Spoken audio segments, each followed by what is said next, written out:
నమస్కారం. తీర్థయాత్ర కార్యక్రమానికి స్వాగతం. మహిమలతో కాదు మానవత్వంతో బతకాలన్నదే సాయి తత్వం చాటే సత్యం. అందుకే ఆయన నమ్మి ఆచరించిన ప్రవచనాలలో మానవ సేవే మాధవ సేవ అన్న సూక్తిని తన భక్తులందరినీ ఆచరించమన్నాడు. అంతటి సత్శీల సద్గుణ సద్గురువు సాయినాథుడు. ఎక్కడ కొలువు తీరినా షిరిడీ సాయినాథుని వలె మానవత్వ పరిమళాలతో పరిఢవిల్లుతాడు. ఆ రీతిలోనే ఆ షిరిడీ వాసుడే ఇక్కడ కొలువయ్యాడని గోదావరి జిల్లా వాసులు భావించే మందిరం పాలకొల్లు శ్రీ సాయిబాబా మందిరం. నేటి తీర్థయాత్రలో ఆ మందిర దర్శనాన్ని చేసుకుందాం రండి. శ్రద్ధ సబూరి రెండు కళ్లలా వీక్షించే ఆముష్మిక మూర్తి సాయి. నమ్మకం సహనం రెండు చెవులుగా నమ్ముకునే వినమ్రశీలి బాబా. ఆత్మీయత సహాయత రెండు పాదాలుగా ముందుకు సాగే మానవతావాది షిరిడీవాసుడు. ఆ మానుషరూప దైవ సమానుడు దేశమంతటా వివిధ ఆలయాలలో నెలకొని భక్త సమీపుడయ్యాడు. అదేవిధంగా కొబ్బరిసీమల పశ్చిమ గోదావరి జిల్లాలో పాలకొల్లు క్షేత్రంలో కూడా కొలువయ్యాడు. ఆ సాయి విలక్షణావతార విశేషాల్ని, ఈ ఆలయంలో సాయి ప్రభ వైభవాన్ని వీక్షిద్దాం. సదానింబవృక్షస్య మూలాధివాసాత్ సుధాస్రావిణం తిక్తమప్యప్రియంతం తరుణ్ కల్పవృక్షాధికం సాధయంతం నమామీశ్వరం అని మనమందరం స్తుతించేది మానుషరూప భగవంతుడైన సాయినాథుణ్ణి. మనిషి అయ్యుండి మనుషులలో దేవుణ్ణి చూసి మానవుల సేవే మాధవుని సేవగా తలచిన మహామానుషి ఈ సద్గురు సాయిబాబా.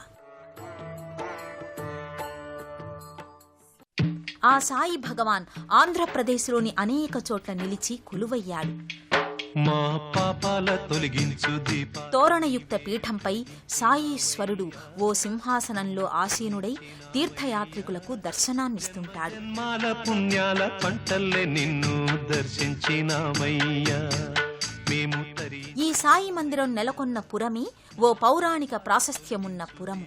క్షీరపురంగా పురాణ ప్రశస్తి, క్షీరారామంగా పంచారామ క్షేత్రాలలో ఒకటిగా వినుతికెక్కిన పురం. జన్మ జన్మాల పుణ్యాల పంటల్లే నిన్ను దర్శించినామయ్యా.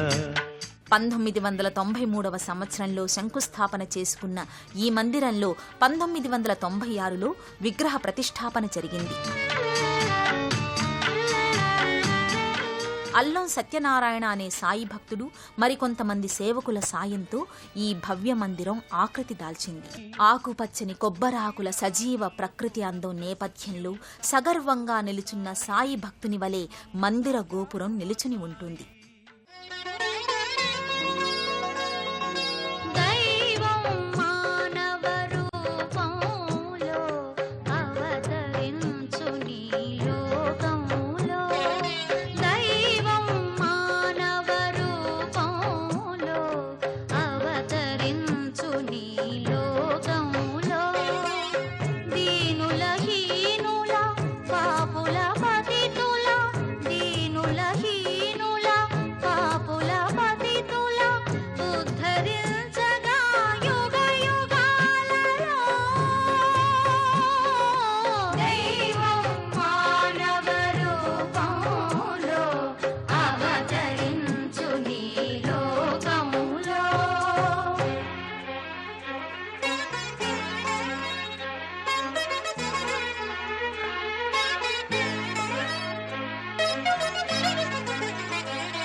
సకల లోక బంధువు బాబా.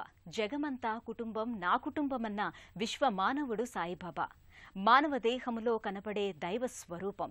ఆ దయామై ఎక్కడ ఏ ఆలయములో ప్రతిష్ఠితుడైనా ఆయన విగ్రహం శిలగా ఉన్నా కనుల నిండా కరుణ, చేతి నిండా ఆశీర్వచనం భక్తుల వైపు ప్రసరిస్తూ ఉంటాయి.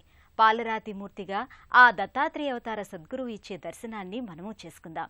ఆయనకు జరిగే సర్వసేవలను మనము చేసినంత అనుభూతిని పొందుదాం.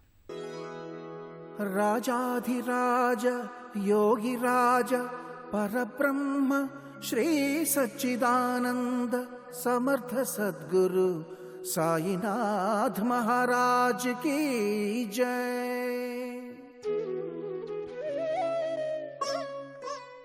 వెండి ఛత్రఛాయిలో సాయి ఓ ఉన్నత ఉచితాసనంపై ఆసీనుడై ఉంటాడు. మా పాలిట ప్రసరించిన ప్రేమ కరుణ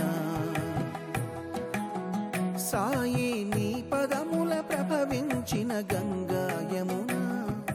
మా పాలిట ప్రసరించిన ప్రేమ కరుణ ఏ క్షేత్రమైన తీర్థమైన నీవేగా, ఏ జీవమైన భావమైన నీ.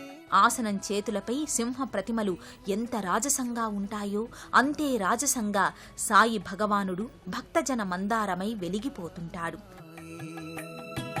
నీవు లేని చోటు లేదు సాయి, ఈ జగమే నీ ద్వారకామాయి. సాయి నీ పదముల ప్రభవించిన గంగా యమున, మా పాలిట ప్రసరించిన ప్రేమ కరుణ. పాలరాతి మూర్తిగా సాయి ముఖవర్చస్సులో అపర కరుణ గోచరమవుతుంది.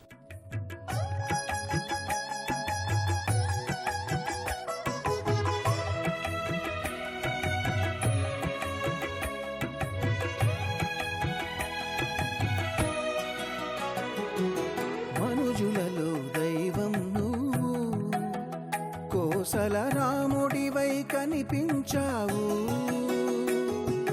గురి తప్పని భక్తిని పెంచావు, మారుతిగా గుపించావు. భక్త సులభుడవై కరుణించావు, బోళా శంకరుడిగా దర్శనమిచ్చావు.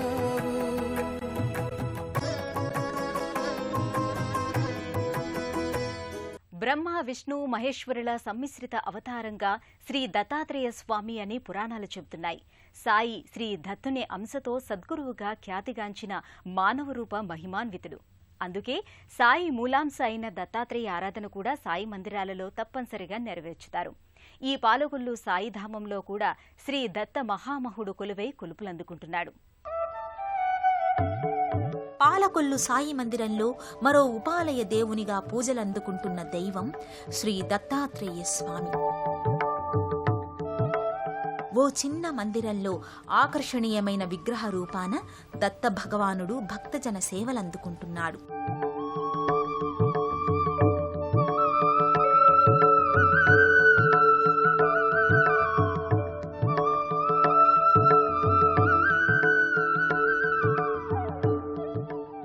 తోరణం కింద త్రిముఖాలతో బ్రహ్మ, విష్ణు, పరమేశ్వరుల మువ్వురి అంశల సమైక్య రూపంగా అగుపిస్తాడు దత్తాత్రేయుడు.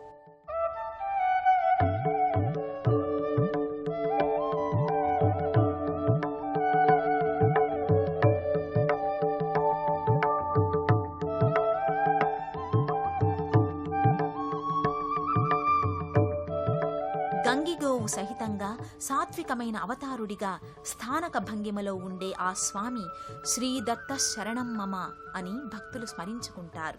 పవిత్ర ధుని చుట్టూ కూడా ప్రదక్షిణలు చేయటం ఓ పరిపాటి. సాయి మందిరాలు సత్సంగ సమీరాలు. అన్ని మతాల, సకల కులాల, సర్వ మానవుల సమాహారముగా అలరారుతాయి.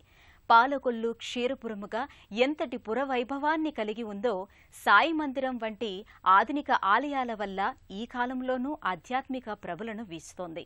పాలకొల్లు సాయి మందిరంలో సాయి భగవానునికి జరిగే అర్చనాది విశేషాలను ఇప్పుడు వీక్షిద్దాం.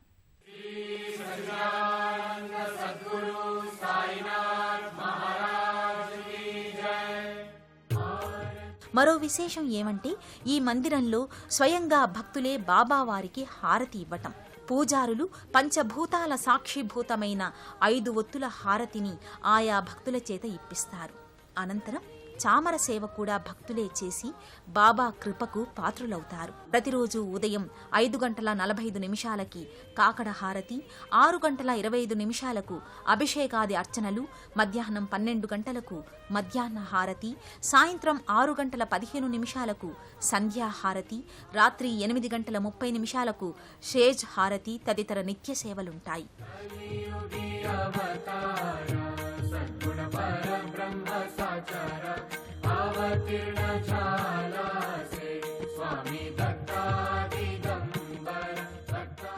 గురు పౌర్ణమి, విజయదశమి, దత్త జయంతి, శ్రీరామనవమి తదితర ఉత్సవాలతో ఏడాది పొడవునా పరమ శోభాయమానంగా పాలకొల్లు సాయి మందిరం కళకళలాడుతుంది. ఆకలిగా ఉన్నవారికి అన్నం పెట్టండి అన్న బాబా దివ్య సందేశాన్ని అమలుపరుస్తూ ఇక్కడ ప్రతి గురువారం అన్నదాన కార్యక్రమం చాలా సందోహంగా జరుగుతుంది. ఈ విశిష్ట సాయి మందిరానికి విజయవాడ, ఏలూరు, విశాఖపట్నం నుంచి రోడ్డు, రైలు మార్గాలున్నాయి.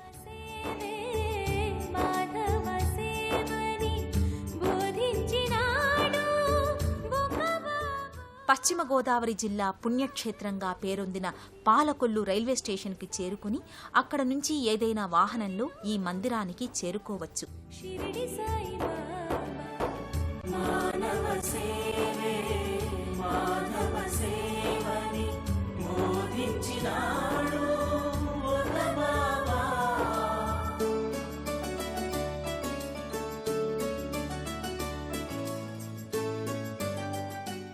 ఈ మందిరానికి సమీపానే క్షీరారామలింగేశ్వర స్వామి ఆలయం, అయ్యప్ప స్వామి ఆలయం, భీమవరంలో మావుళ్ళమ్మ ఆలయం వంటి మరెన్నో సందర్శనీయ ఆలయాలు ఉన్నాయి.